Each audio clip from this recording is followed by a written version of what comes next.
Hi, everybody. Welcome to the Apocrypha Apocalypse. I'm Gary Machida.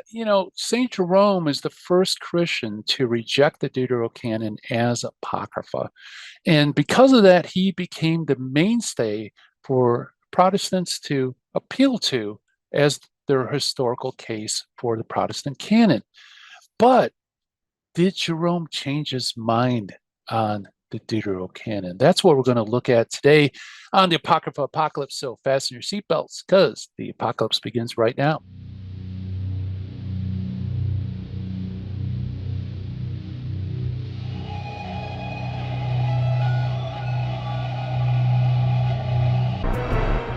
All right. So as I said, Jerome, he's the mainstay, the historical case for the Protestant canon because he's the first early church father to do what Protestants do, namely call these books apocrypha. He didn't want it in their Bible. He wasn't going to translate it until some bishops uh, strongly suggested that he do so. So he did. He believed they were spurious. They were incapable of confirming doctrine. That is probably the closest you'll find in the earliest evidence of someone aligning themselves with the Protestant position on the canon. But did Jerome change his mind later on in life? So maybe the historical case is just appealing to Jerome only for a few years of his life or a couple of decades. That's what we're going to look at. To begin with, I want to state at the outset this is something that I'm still working on. I'm about 80 to 90% sure that Jerome did change his mind. I'm open to evidence to the contrary, and I still need to do more and more research. Normally, I don't put things out on this channel unless I'm very certain about it, but I think this probably reaches that level. So like I said, I'm open to more information, and if anybody has more information, I'd greatly appreciate it. So let's begin by defining exactly what was Jerome's opinion of the Deuterocanon. This is going to be very important. So, and also the other thing too to keep in mind is dates. We got to keep the dates of the various pieces of evidence in line as well. Jerome makes his opinion very explicit in his prefaces to various books that he wrote. Now, remember, Saint Jerome was commissioned by Pope Saint Damasus I to make a fresh translation into Latin of the Holy Scriptures. Up until this point in the Western Church, the Latin speaking West, they read the Scriptures according to the Old Latin translation, which very likely was a Jewish translation in North Africa about the second Christian century. By the time you get to Jerome's day in the late 300s, around the time of Pope St. Damasus, apparently the copies of the Old Latin had become so varied that there was a need for a fresh retranslation of the scriptures. And Jerome was uniquely suited for this because not only was he fluent in Latin and Greek, but he also knew Hebrew and a little bit of Aramaic as well. And of course, he loved scripture. So he was the natural person to tap.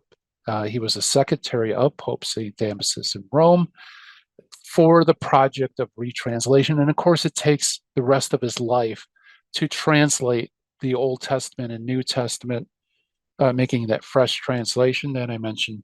In fact, he didn't even complete the work. It was still left unfinished. So some of the old Latin translation ends up in the Vulgate as well. That's beside the point. Let's focus on why and how and what did he think the Deuterocanon was. Okay. The first preface is probably the most important preface, the preface to the books of Samuel and Kings, also known as the Helmeted Preface. And it was written in 391.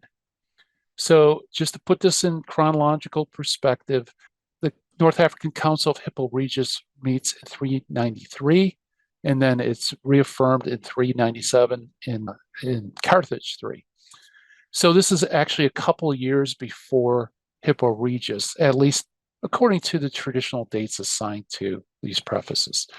Okay, he writes this, quote, "This preface to the scriptures may serve as a helmeted introduction to all the books which we turn from Hebrew to Latin, so that we may be assured of what is not found in our list must be placed among the apocryphal writings. Wisdom, therefore, which is generally bears the name Solomon, the book of Jesus, son of Sirach, Judith, and Tobias, and the shepherd, oddly enough, because that's actually a New Testament apocryphal book, is not in the canon. Nor would the shepherd be in the Hebrew writings. It's weird that it's there. The first book of Maccabees is found to be in the Hebrew. Second is in Greek, which is proved by his very style.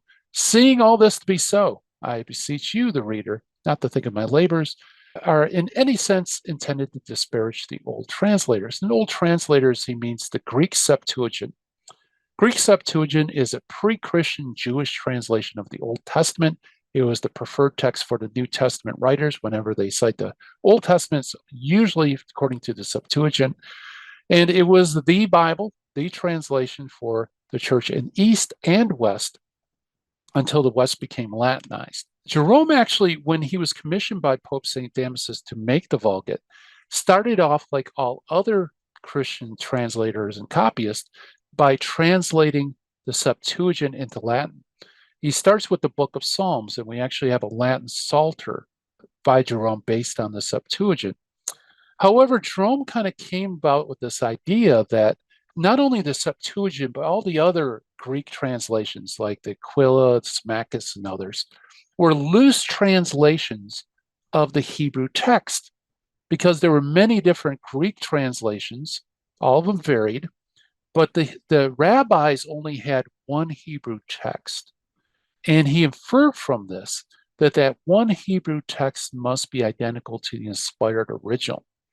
And he comes up with this idea of Hebrew truth. And we see this here in his preface.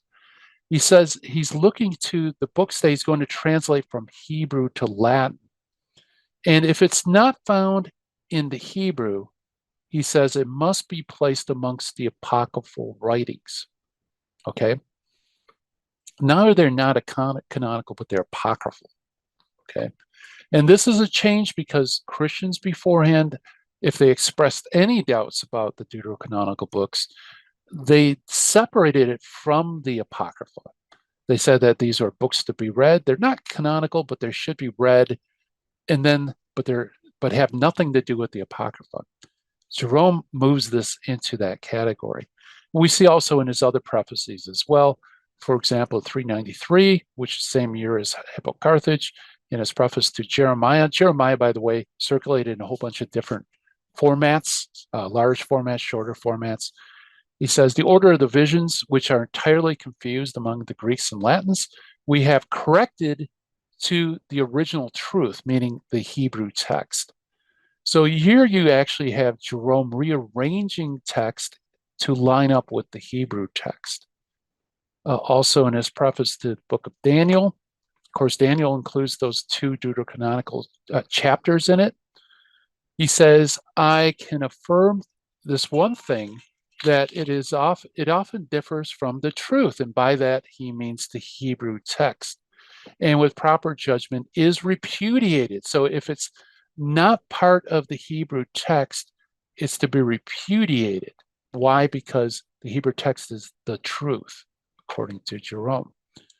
The book of Esther stands corrupted in various translators. Again, the book of Esther includes various Deuterocanonical sections within the book.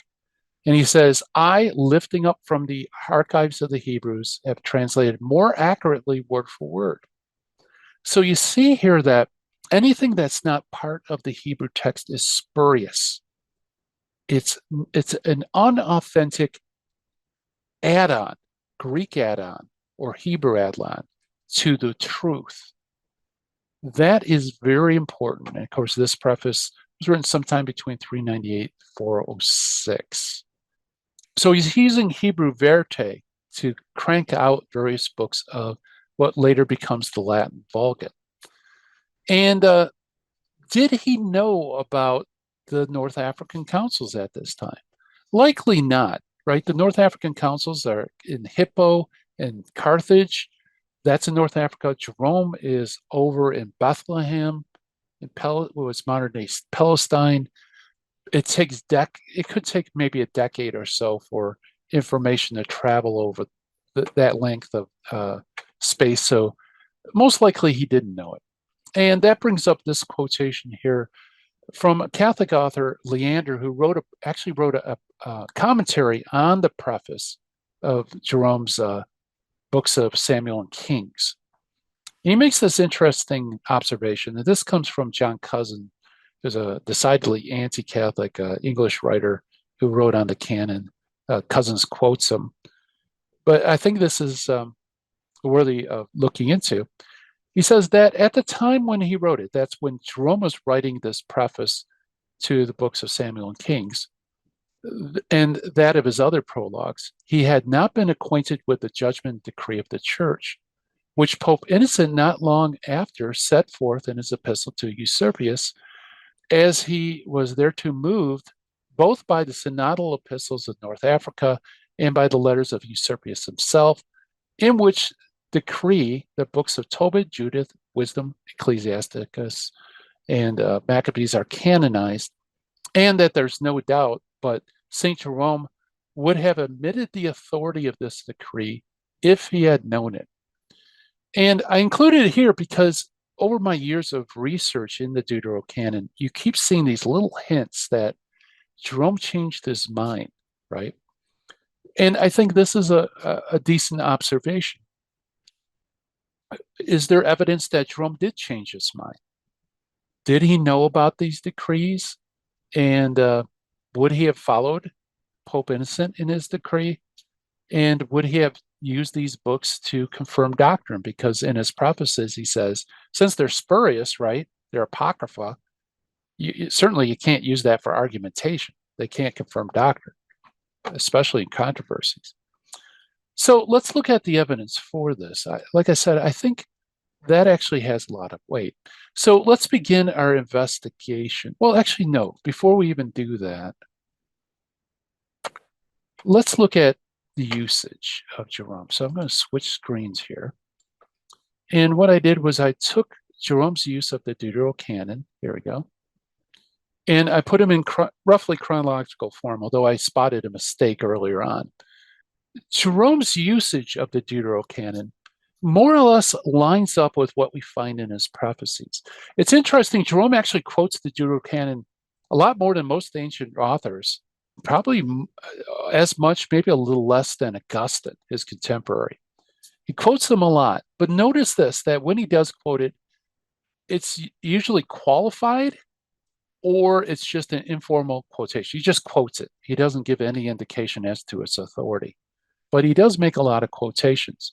Occasionally, you will find things like this. For example, here in letter 54 to Furia in 394, Judith is quoted as saying, if one is of the opinion that it should be received as canonical. I find that very interesting, right?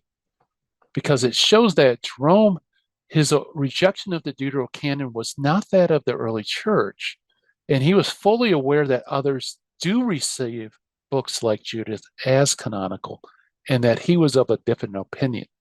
Okay. Continuing on, there's a formal quotation is written, but notice all the informal quotations. Let's see, he mentions the books of Maccabees and the positive light. He used to quote, he quotes Sirach as scripture in 406, in letter to Julian in letter 118. Some other just informal quotations. He quotes Sirach as coming from Solomon. I'm just scanning through here as you guys are. A lot of informal quotations in the 390s, 380s. And you have those qualifications here and there. And then when you start getting into the 400s, actually, this, like I said, it's a little bit out of chronological order. You start seeing things like the scripture says, Solomon writes in another place, even though he doesn't believe wisdom is actually from Solomon, and he doesn't include it amongst the books of Solomon. But that's interesting. It is written here in his commentary, Ezekiel. Scripture says, and he quotes Sirach 1:5, Scripture says. So there seems to be, when you start getting to the 400s, Jerome's usage seems to start turning towards a more positive, stronger quotations. If you compare how Jerome uses it with all the other people before him, how they use the Deuterocanon, it's definitely much more negative. At the most, you might have one, perhaps two qualifications by an author in a quotation from a deuterocanonical book. Jerome, you see a lot more, and you see it over a long period of time until roughly around the 400s. So that's not decisive, but I think it does move the meter a little bit closer to there might have been a change around this particular time. Okay. Before we begin, we got to talk a little bit about Eusebius. We mentioned him already. He's going to play a role too. This is a big connection between the canon, Jerome, and his opinion on the canon. Who is Bishop Eusebius? He is a bishop of Toulouse. He jumps up on the radar screen in the 5th century. He died sometime around 410 AD. You guys can hit pause and read this stuff. It's just talking about that he occupied the See of Toulouse in February of 405. It's evident from the fact that Pope St. Innocent I addresses a letter to him as bishop. And there's some other things too. But I want to go into this actually more in depth on the next slide. What's Jerome's relationship with Eusebius? The first time, as far as I can tell, and if I'm wrong, let me know so I can add that to my evidence list. The earliest one I could find was letter 54 to Furia, where Eusebius is mentioned.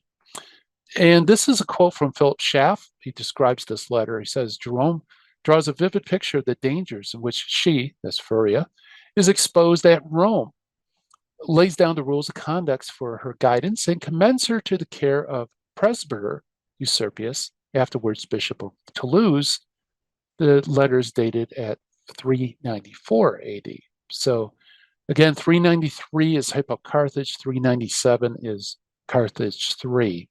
Here we have evidence that Jerome knows Eusebius, and he thinks highly of him because he recommends Furia to be under his spiritual care.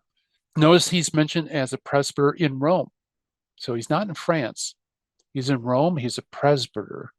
And that's important because remember, Jerome was the Pope's secretary. He was Pope Damasus I's secretary. He lived in Rome with the Pope. And eventually he leaves Rome to go to Bethlehem.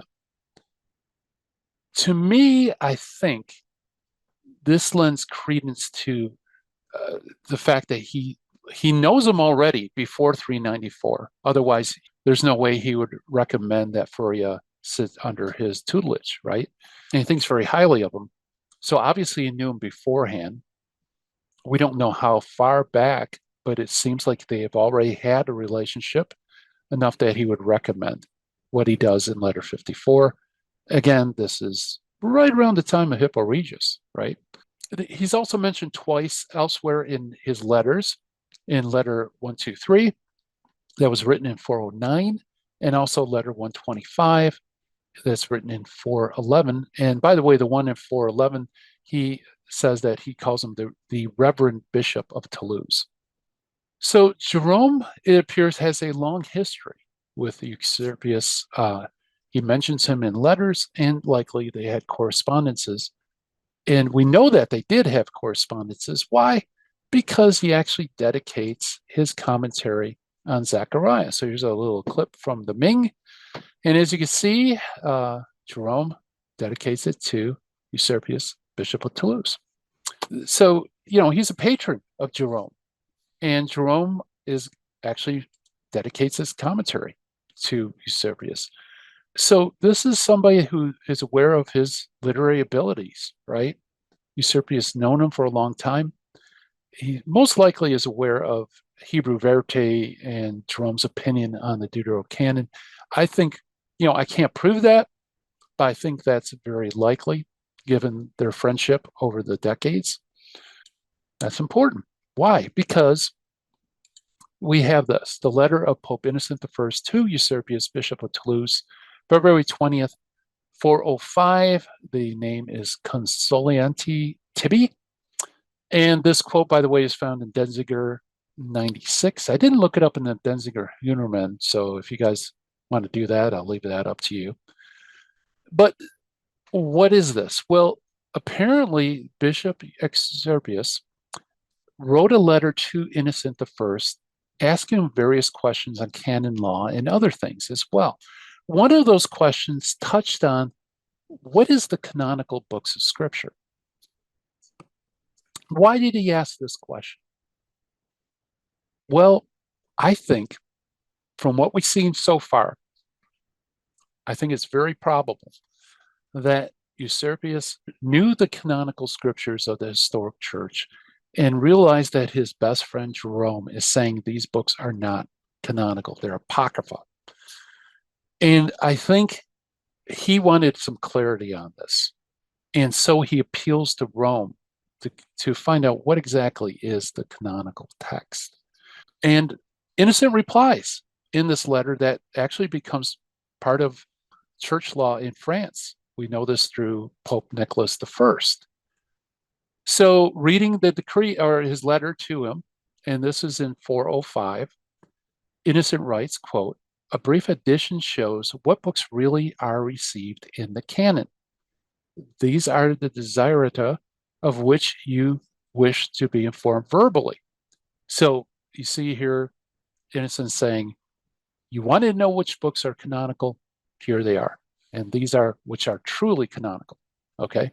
And if you look at the list, you'll find out the list is identical to that which is given in the African councils and which was adopted by the Council of Trent, which I think Leander,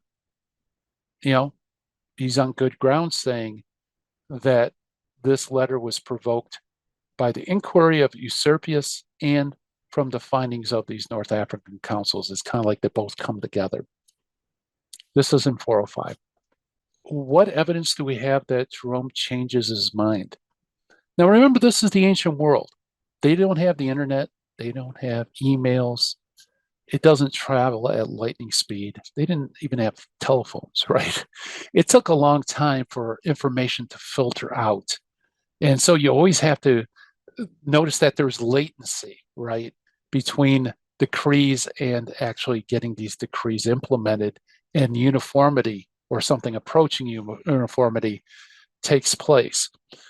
So what evidence do we have that Jerome changed his mind? Well, before I get to that, I always forget to do this during the program. I put it at the end when no one watches. Let me really quick tell you guys, while you're watching, please subscribe, like, hit the bell, leave some comments. That helps with our visibility of the algorithm. Also, William Albrecht and myself are on Patreon. We appreciate your financial support. It helps us to do this research, take time away from our families to get this information out to you. So please, we appreciate your patronage if you're so moved. Okay, now let's look at evidence. Jerome may have changed his mind. Well, the first line of evidence, this is something I was aware about for a long time. Letter 130 from Jerome. The question, remember, Leander says that had Jerome known about the decree of Innocent, he would have not wrote what he did in his preface. I think this letter certainly shows that to be true, especially later in life. We could have evidence earlier than this, but it's interesting that here in this letter 130 that was written in 414 AD, okay, the decree of Innocence 405, it's 414 right now. We find Jerome saying this. Now I'm just going to quote the bold. I give you the whole thing so you can hit pause, you can read the context.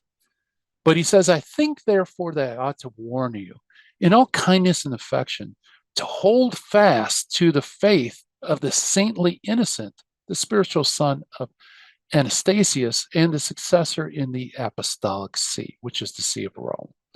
In other words, he's telling them, hold fast to the faith of Innocent, the very same Innocent the First that gave this decree concerning the canonical books. Then it continues, he says, "and not receive any foreign doctrine, however wise or discerning you may take yourself to be." That means to me that had Jerome known about the decree of the Innocent, most likely he probably did at this point, he would have followed it. And he would not have followed his own machinations like Hebrew truth, which, by the way, was debunked by the Dead Sea Scrolls. Check out our channel. We've done videos on that. He would have dropped it and he would have changed his mind on the issue. Okay. Unless he's a hypocrite. In other words, he's counseling this guy to follow innocent and everything. Don't follow your own opinions on doctrine. And then he himself does the very same thing. He rejects innocent and follows what he thinks is true. Okay. This letter, I think, signals, especially since it's written after 405 AD, that he basically would follow innocent. Now, it's just a question of whether or not he did hear about it. I think it's within the realm of possibility he did, either directly from Eusebius or perhaps the North African councils had made their way to Bethlehem by this time, or some other way, some way or another. Jerome knew about it. I imagine it most likely came through Eusebius. We don't know when. I can't really pinpoint the exact date. It seems like roughly around 409 AD, we start seeing a little bit of a change in his usage, but certainly nothing you can hang your hat on. But we do know in 414, he affirms his fidelity to the Pope, and the Pope had already issued this decree in terms of the canon. There's another piece of evidence that I became aware of, actually, oddly enough, through a Protestant historian who's writing about Andreas Karlstadt, the companion of Luther, of all people. And he noted that Karlstadt, originally appealing to Jerome in terms of the canon, but there was problems with Jerome. And one of the problems was this text here. Holworth believes that Karlstadt, when he came into contact with this piece of evidence, dropped his appeal to Jerome and set out to write his own book on the canon based on a completely different foundation. Anyway, that's how I became aware of this text. It's an interesting thing, and I'm going to cite Holworth in a few seconds. Okay, it's his work against the Pelagians, book 133.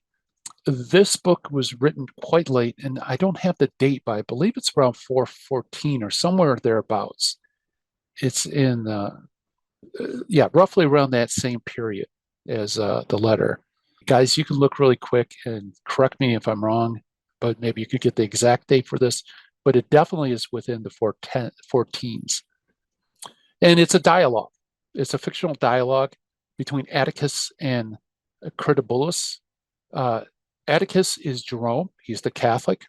Critobulus is the Pelagian. He's a heretic. And the text in question is this. Atticus, that's Jerome, says, "You are indeed presenting clever bit of argumentation, but you do not realize that your argument is contradicting sacred scripture. For the very words of scripture indicate that even ignorance is sin." And he goes on to talk about Job. Okay. Now, notice this. He's disputing on doctrine. Okay. He's talking to a Pelagian and talking about the nature of sin. That's the root of Pelagianism. And he says that, hey, you are contradicting sacred scripture. So you can see here canonical scripture, because according to Jerome's prophecies, only canonical scripture can confirm doctrine. You can see this in the book of Solomon, or his preface to the books of Solomon, excuse me. Okay, and then Critobulus responds. He basically gives some more argumentation, right?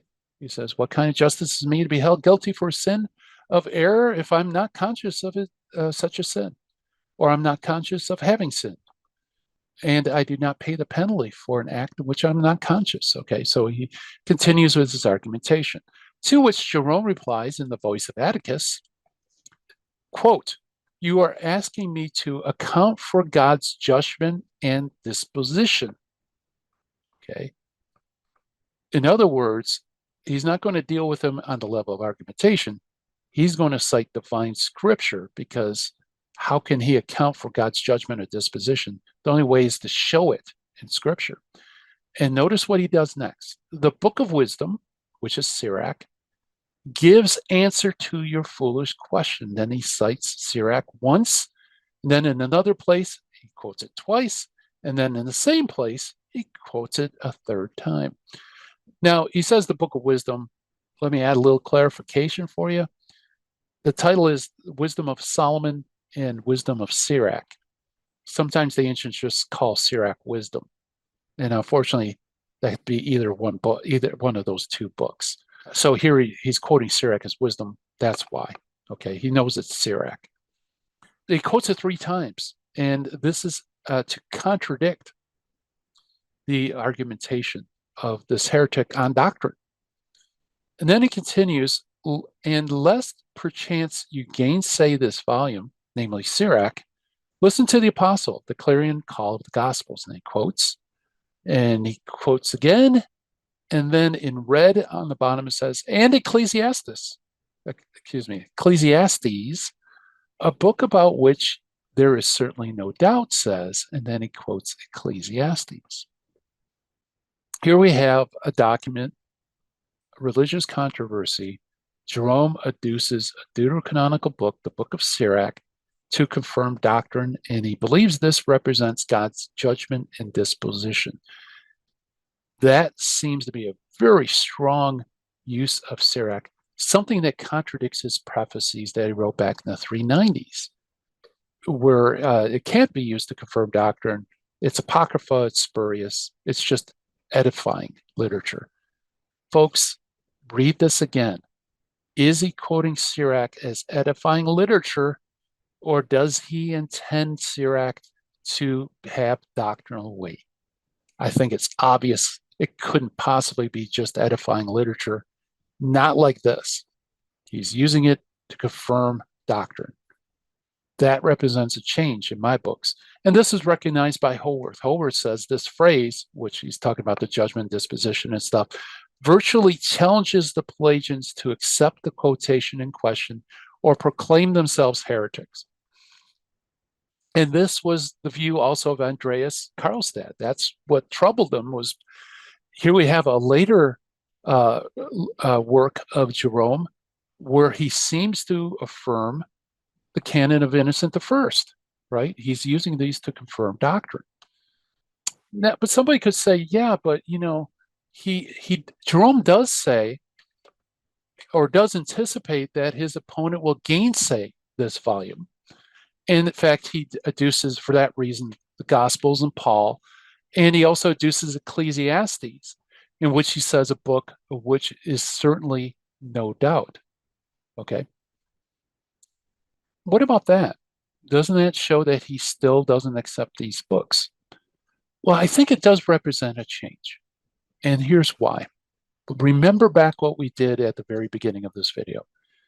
What was Jerome's opinion about the Deuterocanon? If it's not bound in the Hebrew text, it's spurious. It's an add-on. It's an addition. It's not authoritative. And if it's a book, it's Apocrypha. It can't be used to confirm doctrine. At most, it could be edifying literature. Okay. We see here, this is not being used as edifying literature. But notice that he doesn't reject the books, or he says that you may gainsay Sirach, and that Ecclesiastes, there certainly was no doubt. So apparently he concedes there could be doubts about Sirach. But that's very different from his original stance. He didn't reject these books because they were doubted. He rejected these books because they weren't part of the Hebrew text that he got from the rabbis, the rabbinic text. And therefore they're spurious, they're not true. And so I think even these qualifications represent a change, because now it moved from spurious, something that should be repudiated, to books that somebody may have doubts about, but nevertheless, you need to follow what they say, right? They can be deduced to confirm doctrine, as he does 3 times here against this Pelagian heretic. And that's it, folks. I think he changed his mind when we get to the 414s, right around the end of his life. And I think we can account for that within that chronological table.